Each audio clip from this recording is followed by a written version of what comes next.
And welcome back to Stories from the River. This is your host, Charlie Malouf, and we're back for part 2 of my conversation with Kristen Hadeed, the author of Permission to Screw Up. So let's dive right in.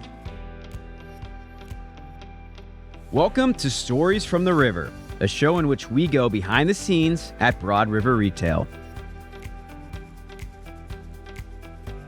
You also talked about your limits on your pity party and how and you learned this from a Navy SEAL friend of yours. Can you talk about that for a second? Yes. So it's this idea that when you have something that doesn't go your way, set a time limit to allow yourself to feel all the feelings and then move forward. And for me, I kind of am flexible on the time. I try not to let it go past 24 hours, but sometimes it could be a 5-minute pity party. Sometimes it's okay, I'll give myself all day to pout and be upset about this and be frustrated with myself, whatever it is. But the point is to not live in that space, to reset and move forward. So next time you fail and something doesn't pan out, set a timer and allow yourself, you want to give yourself the permission to be human. Allow yourself all the feelings. But then when the timer's up, all right, reset. I'm taking another step forward to learn from this. That's great wisdom and great self-talk. And you said you build this into your every team meeting. How do you build a resilience resume exercise? How do you tactically do that? So we have a part of our weekly team meeting. It's just called What Did You Learn Over the Last Week?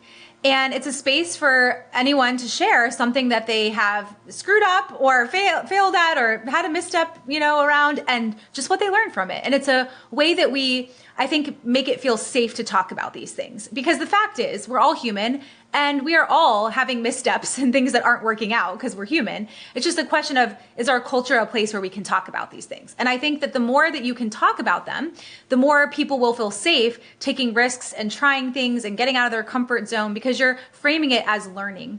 So one quick story, we had a fun moment with Rachel since we talked about the blog. Rachel, there was a week where she forgot to publish the blog and no one on the team even noticed that happened. And so she brought it to our team meeting and she's like, I realized I forgot to publish it. At this time, the blog was always going out at 8 a.m. Eastern time on Tuesday mornings, like clockwork. And when she noticed that she had messed up, she just hit submit, publish, and it happened to be 4 o'clock that day, 4 o'clock on a Tuesday. So she just shared in our meeting, I need to have a better system to double check myself. And then Cheyenne, who's an amazing member of our team, was like, wait a minute. For years, the blog has always gone out at the same time. I'm just curious, what were the results of it being published later? And we found that blog had the highest open rate out of any blog. So it caused us to change our blog time to now be at 4 o'clock. And you told me that you actually appreciate having the later blog time. So that's the story of how that happened. I do. That's my favorite mistake that you've made because we have a thing called, we have a theme for every day of the week. And our weeks start on Tuesday, actually, which when my wife looks at my calendar, she can't stand it. She's like, what am I looking at here? But we call it Truth Tuesday. So we're always going to kind of read our reports, read our metrics, because a lot of retail events, all of our marketing is driven through Monday, Labor Day's on Monday, Memorial Day's on Monday. Our delivery week is Tuesday through Saturday. And if we do an extra day, it might be on a Monday. So our fiscal calendar, everything is Tuesday through Monday. And so just because of our natural rhythms, I'm going through so many reports and metrics and things on Tuesday morning. And then your emails were hitting. I'm like, I can't add to that. And then when it's a little bit later in the day, I can add. So if it's Tuesday night or something when I'm getting to it, my read rate went way up. So that's my favorite mistake on your weekly blog. So I do like that one in particular. Okay. So let's shift gears into ownership. So growth is a team sport, courage, number one. Then you talked about kind of ownership, and you had this great thing about but I want to say one more thing about courage and about the learning from failure. It speaks to our core value of innovation.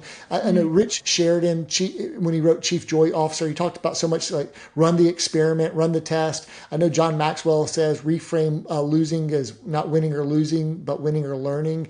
And so I know a lot of organizations think of themselves as learning organizations, and we're just going to get data. Like when we have a greet with a customer coming in, if they give us the Heisman, hey, that's just data. Now we learn how we can kind of connect better in our C4 process. I had a direct marketing guy, Jay Abraham, one time at dinner told me, he said, you guys, think of your stores as petri dishes. It's just you're running experiments all the time with what A/B tests. So, anyways, there's so much to be said for kind of constantly learning. What you do really well is you're just not on a mission just to always learn. I shared this with you at the end of your talk. You really distill it down to what can I put into practice and remember and make actionable. You just don't make it too complicated. But there's a lot of wisdom in being able to do that. Okay. So, going into ownership, sometimes as leaders, I think sometimes we make the mistake of, I really want it to be my idea, especially when we're early in our careers. I want to get the ego and the pride comes in, and you're like, you know what? Whether it's my idea or not, whether I'm right or not, man, even if my idea can make it just a little bit better, and I think I'm confident on that, how much better could it be if I let them run with it with their idea? And so you really kind of have to put your ego to the side to kind of allow that. Did you always have that perspective? And can you kind of unpack that a little bit more? I did not always have that perspective. I think ego totally gets in the way. I think we make assumptions as leaders that our idea is the best way to go and the only way to go. And I think that assumption for me has been challenged by realizing that people on my team can do it better than me. And they can, have a totally different approach that maybe even still gets us to the same end result. And they feel a lot happier and more empowered because they are driving how we get there. And so, yeah, I think, when I think about what does it mean to be a leader, I think it means that you are empowering people, that you are stepping back and giving people the chance to step up, that you're giving people the chance to build their own resilience resumes. And you want to inspire that ownership. And if we are micromanaging people, if we are telling them exactly what to do and exactly how to do it, and we're giving them no creative agency in that at all, they're not going to feel empowered. They're going to feel like they're just, acting out someone else's orders, and they're not going to feel any ownership in that success if it works, and they're probably not going to feel any growth either. So something that I think about is 1 to 10, how much do I care about this? And not everything can be a 10. There are some things where I do want to be involved. And when it's a level 10 for me, I'm going to say it's a level 10. And this is why I care so much about this. But if it's not a level 9 or 10, it's like learning to let go. And sometimes that means that people will fail. And that's okay, because that's how people learn. And so I think a part of this too is you have to know what your screw up tolerance is. I will admit that mine is high.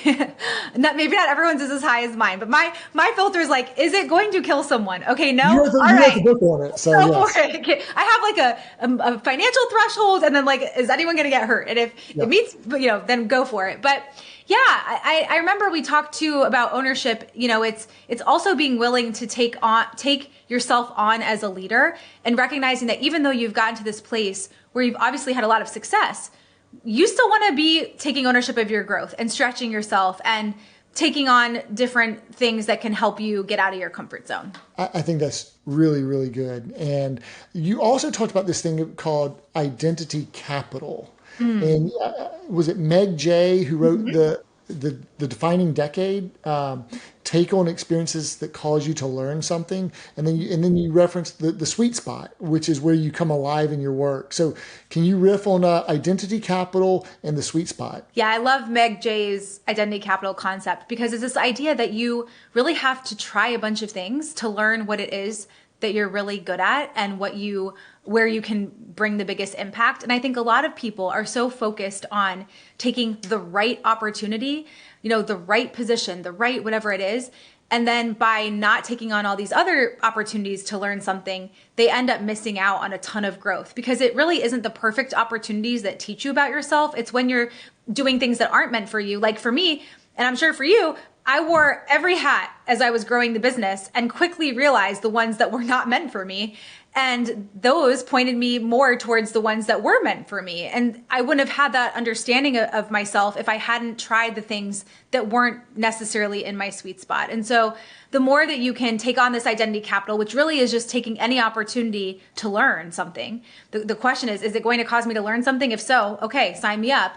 The more that you have this identity capital, it will point you to the things that you're really meant to do. And we, in our company, we call it the sweet spot, and it's where your motivation and your talent meet.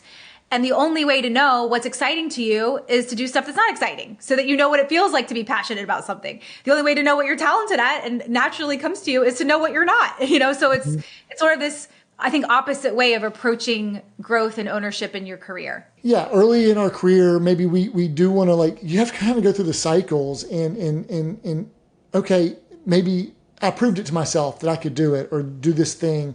Right. And maybe it's a little bit about growing as a parent. You know, you have kids, and I don't know, because that does change your leadership, I think, to some extent or not. But, you know, we've really been challenging our leaders, and, you know, they kind of own their four walls. We want them to be an extension of, like, an owner of their four walls and of their teams, but to be, and all of our department leaders to really be intrapreneurial, to be entrepreneurs within their sphere of influence, and to own their budget, to own their results. And so, yeah, they got to maybe try. And we've had people who've, like, hey, they were maybe in retail performance, now they're in project management, and or maybe they were in this side of the guest services, now they're in customer experience. So sometimes you do kind of have to try different things.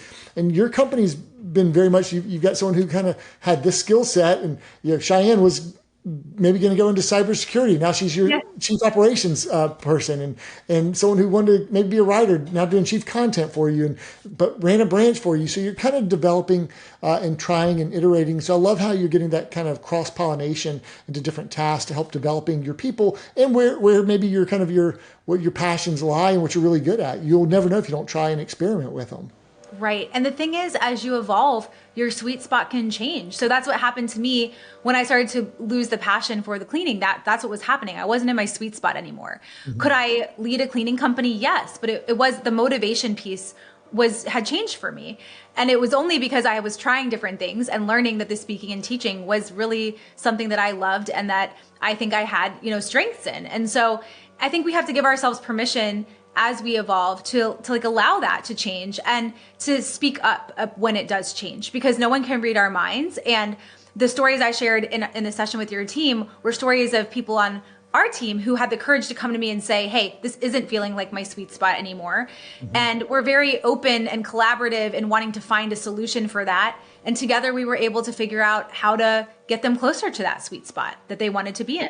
I love that. And you also talked about, you said, hey, there's rock stars and there's superstars. Yes. And so can you define rock stars and superstars and how maybe you can change during your career, go from one to the other, I think, or be both? Yeah. So this is Kim Scott's work. She wrote the amazing book, Radical Candor. Mm-hmm. And she talks about these two different types of, it's very fluid. So you can be a rock star in one season and then be a superstar in the next and kind of go between the two. You don't have to be confined to one of the two. These two types are very different in what they're looking for growth. A rock star is a specialist. And when you're in your rock star era, you want to learn something, you want to master it, and growth to you is going deeper in that thing, in that area of specialty. And a superstar is really motivated by fast upward growth and also by variety. So a rock star wants to specialize, superstar likes variety. Rock star wants to go deeper, superstar wants to move up and fast. So they're just very different. And I think it's important to know which era are you in, and to be, again, communicating that, because people can't read your mind. And as leaders, we want to be asking those questions to make sure that we're putting people in the right seats, in the ones where they're going to be the most motivated and impactful. Yeah, I love these two questions that you said as leaders, when to distill what sort of growth is exciting. You do a growth check-in, and you said, what needs to stay the same for you to feel happy and fulfilled here, and what needs to change in order for you to feel happy and fulfilled here. That's great. And you said you do that with all of your team members at least yearly, maybe quarterly? Once a year is what we do. Sometimes more than that, usually once a year. And just, I want to call out that it doesn't mean that because someone says, I want this to change, that it changes. What it does is it creates an open conversation. And what I've learned from screwing up is that if we don't have that conversation, people make assumptions about what is possible, what isn't possible. And sometimes because of those assumptions, they choose to move on and look for another job. And then when I would learn that, I'm like, wait, if we would have talked about this, we could have figured that out. And so I'm a real big fan of keeping these conversations in the open. Let's talk about it. And if there's something that we can't implement, we'll tell you why. And if it's a deal breaker for you, we understand and we support you in finding, your next step. And so I just think the more we can make this an open conversation, it's really powerful. Yeah, that's a great segue to the last part. But, it reminds me of this whole concept we have, when you come to the river, we call ourselves the river. Look, you may not be here forever, and that's okay. Whether you're here for, like we say, one season, multiple seasons, we hope you got nourished here, fulfilled here, learned something from here, and then go out and take that and do something, and that you can look back and say, I grew during that time period, or I'm grateful for that experience. And I got the very much the same sense, in as much as someone who gave you a 365-day notice, that was able to do that for you. Okay, and then you talked about, that's a good segue into collaboration. And I love this phrase you said, true leadership is that when your teams get to own the success. You had this whole topic on the 1-3-1. So I want to let you kind of, and then you kind of referenced the Marshall Goldsmith, what got you here won't get you there. So talk about just kind of team success, them feeling it, collaboration, the 1-3-1, and Marshall Goldsmith's quote there. Yeah, collaboration is so important when we're thinking about growth, but also just like every day. It's not the work that we do matters. In my opinion, what matters more is who we get to do the work with. And sometimes I think we just get so into our routine and we have so much to do that we kind of forget to stop and look around at who we're getting to do this with, and to intentionally invite people in, and to really, work on our relationships and pour into that, because that's the foundation. And the one thing that's in our control, no matter how crazy it gets, no matter how much we grow, no matter how much change we have, the relationships we have are always in our control, and the impact that we have on each other. So we talked about that a lot in that piece. The 1-3-1 that you're talking about, this is a way to empower people to come with their own ideas so that you can build on ideas together and get to a stronger place. And the way that it works, the 1 is, what is the issue or the challenge that we're trying to solve? The 3, what are 3 ideas you have to approach that challenge? And then the 1, out of all 3 of those ideas, which one do you think we should go with? And the reason that I also can't remember where I learned that. It was years and years and years ago. I wish I could remember where I learned that. It was in the early student made days. And at the time, I was feeling very much like everything was on my shoulders. People would come to me with their challenges, and I wanted us to be able to work together on these things, but I didn't know how to do that. So when I learned the 1-3-1, it was a game changer. What I said to the team at the time was, hey, when you come to me with a challenge, I want you to come with your 1-3-1 so that we have something that we can build on together. And then people felt more empowered, more ownership, and we were able to create an outcome where they could feel that they had some ownership in that success. You mentioned Marshall Goldsmith, the book, What Got You Here Won't Get You There. He has this piece where he talks about when you give feedback to someone's idea, you might increase the overall outcome of that idea by 10%. What you also might do is reduce their ownership by 90%. So is that worth it? Mm-hmm. And I think when if you think about the word collaboration isn't someone comes to you and then your idea is the idea that trumps theirs and is the one that they have to act out and implement. That's not collaboration. Collaboration is the person walks away still feeling some ownership and like we're doing this together. And so I'm very mindful. I don't always get this right. I still have a lot of room to grow here because I care a lot. And I get the sense that you care a lot too. Mm-hmm. That maybe this is hard for you too. I don't know. But it's that, okay, if this isn't going to dramatically improve the outcome, I'm going to withhold my feedback. And I'm going to say, go for it. I can't wait to hear what you learn. And it's hard to do because I think we are wanting to insert ourselves comes from a place of being so passionate. First of all, I want to say we did our survey feedback, and I think the 1-3-1 was like 50% of the people loved the 1-3-1. Oh. I think percolated up to the top far and away more than anything. People got that 1-3-1. I'm going to do the 1-3-1, which is so simple to remember and implement and very practical. I think I'm in a better place. It took me a long time to get, to where I didn't care as much about, letting go of if I see a better idea. I do think it's important to collaborate. But I've just really, really tried to, I can notice it more now in others and so I'm really trying to model, let the best idea either bubble up to the top or be okay with it being someone else's idea. And a lot of times it may not be so, as long as I think if I'm heard or if I need to be heard, I'll weigh in on it. But otherwise, I've learned to, it's taken me a long time to get to that point though, that you referenced. Incredible. And I do care a lot. It's not that I don't care. Sure, You sure. just get this kind of wisdom of, I do think I think it'll be better to see them grow, them take ownership of it and embrace it. And then also there's this thing, there's a chance I could be wrong and theirs could be a lot better. It's 6 one way, half a dozen other. Or in Wisconsin, I heard it was called a horse apiece, which is another way of saying that. You talk about like, sometimes you have to kind of do a disclaimer for your people to say, hey, let me do a disclaimer, because you bring a lot of self-awareness to your meetings. And so you go through your routines and your habits. And one of them, like, are you 100% on this daily meeting you do to open and close your day? It's the way I ground myself. Do you want me to share what it is? Oh, I'd love to. Yeah. So the daily meeting, it's quick. It's a deal that I have with myself that before I meet with anyone, I'm going to take some time with me. And I just think about, who do I want to be today? How do I want to make people feel? What's the impact I want to have today? And I think I'm naturally, thinking about the priorities I have, the tasks I want to accomplish. I think the daily meeting helps me to really focus on the relationships. And yes, I'm going to have this meeting today. What are my goals for that meeting? How do I want to leave people feeling after that meeting? And so it's just a way to center myself. And then I also end my day with a daily meeting. Usually I take a walk and I just reflect on the day. How did I show up? Is there anything that I'm not proud of? Anything I screwed up?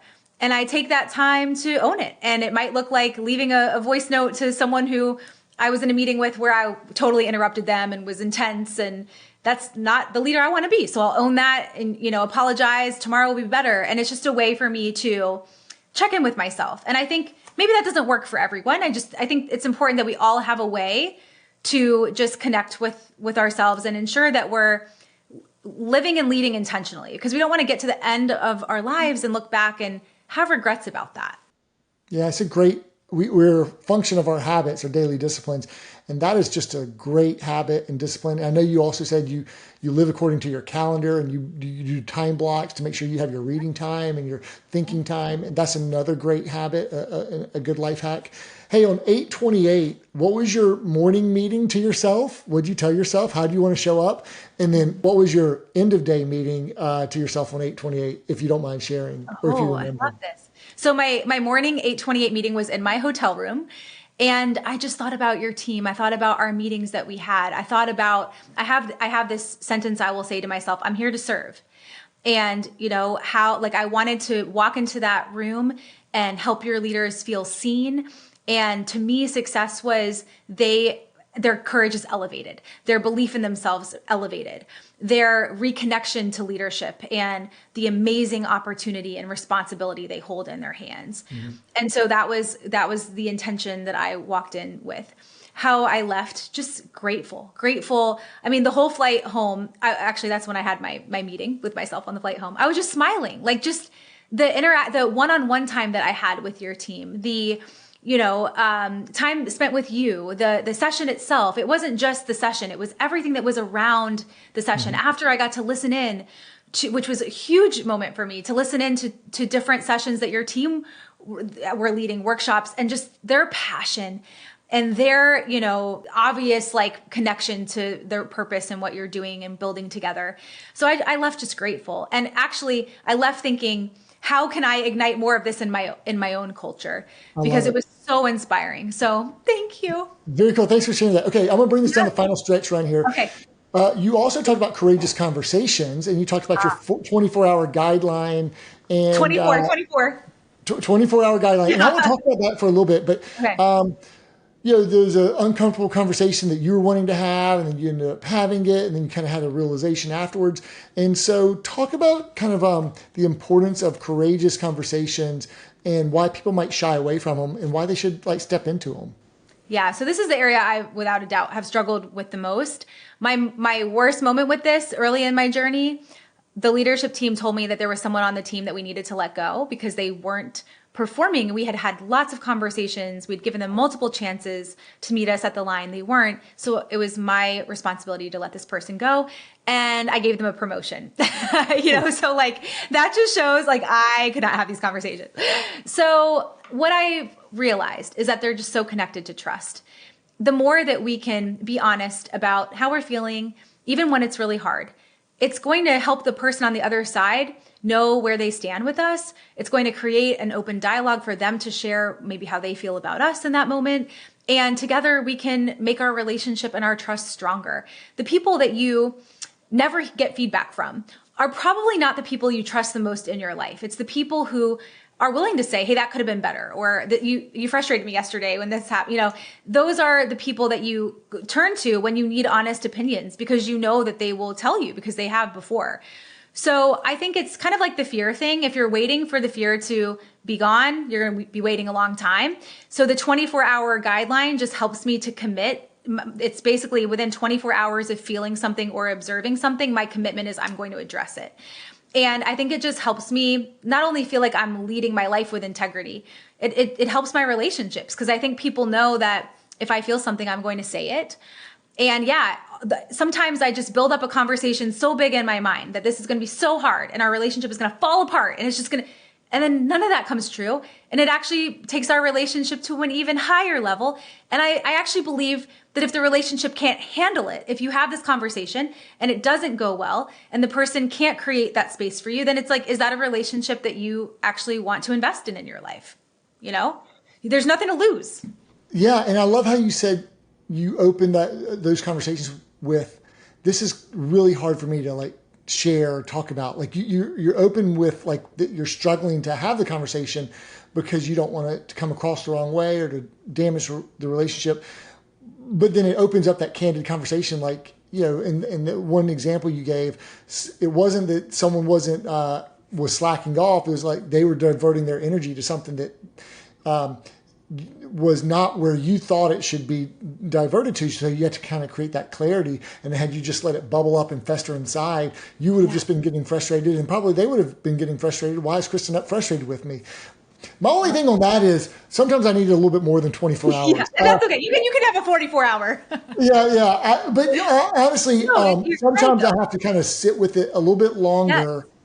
I'm not saying everyone should, just because sometimes I either need to cool off or I need to get a realization that kind of takes a little bit longer for me to process. But the point is well taken. Yes. Don't just put them on the shelf and not embrace it. But there's a way to do it from a human-centered approach.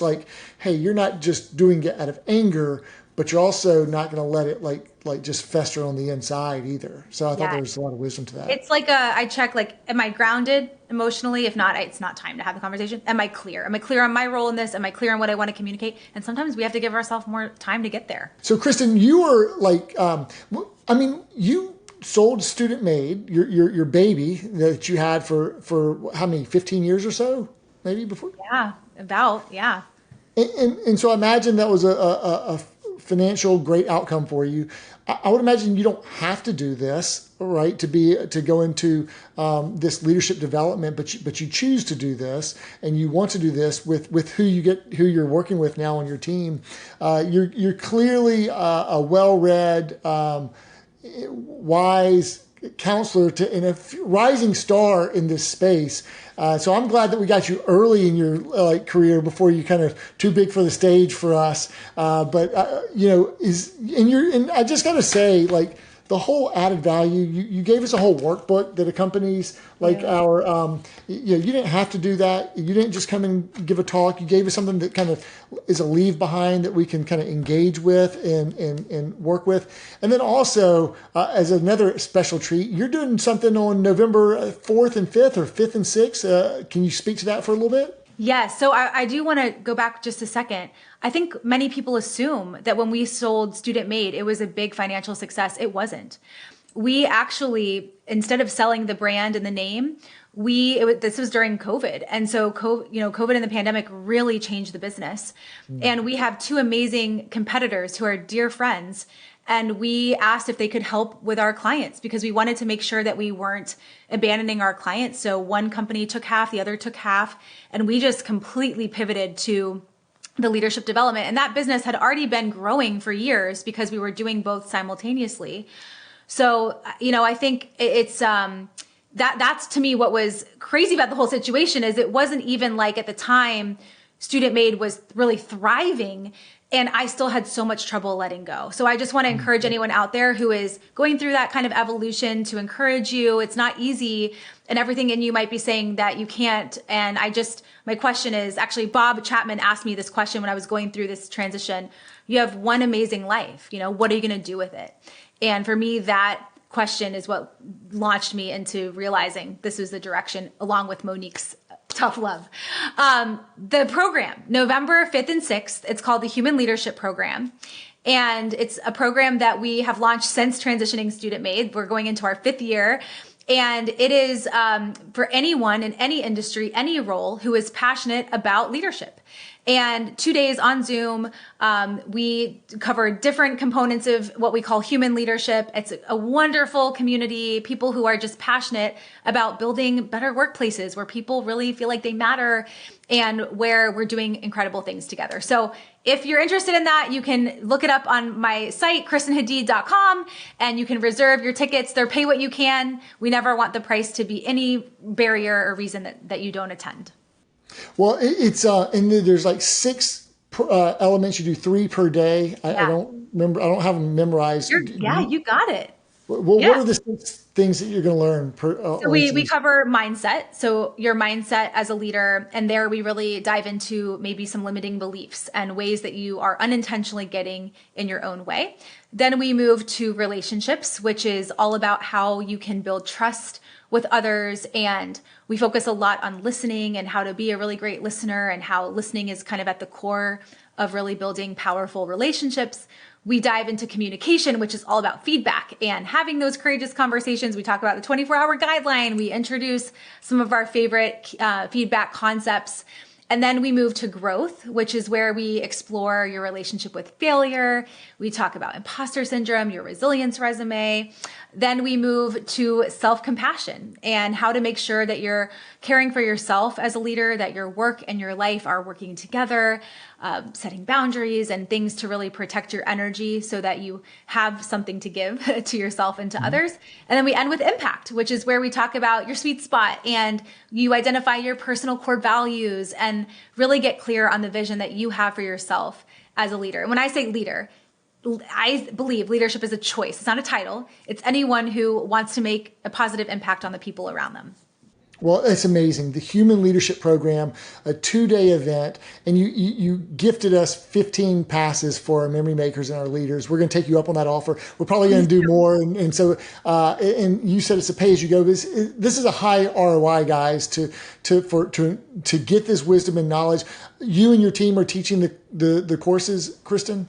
Yes. And the group, it's just an incredible, imagine being in a space filled with people who care about building a better world. That's what it feels like. I love it. Well, we're big fans also of Bob Chapman. His book, Everybody Matters Here. I've got it right here. My final prop here. That was a great book. And, love everything that he's doing and talking about. Love that you guys have a great relationship. And I love just that we've finally got to connect 6 years later and had you come in and bless our people and speak to our people and just pour wisdom and knowledge. And so you're going to continue to succeed and excel in your journey. You're definitely in your sweet spot right now, teaching human leadership and how companies can transform and build great cultures.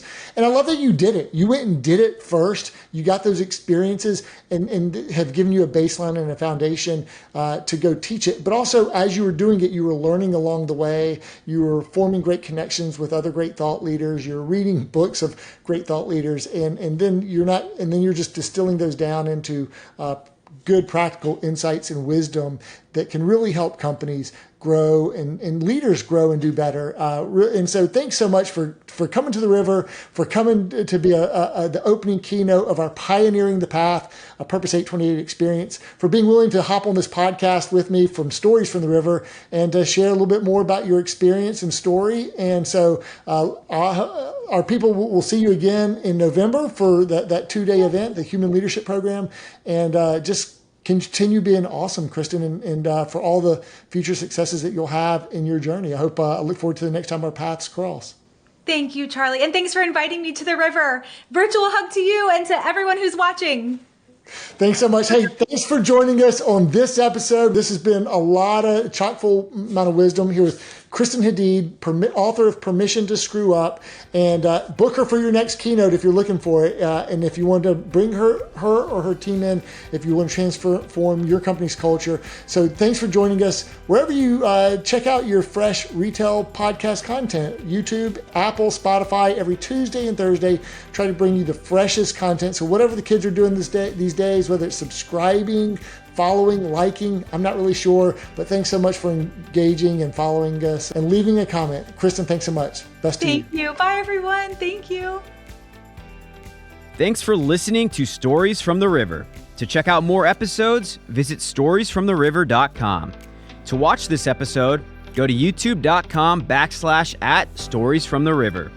Join us again next week, and remember to like, rate, and subscribe to the podcast.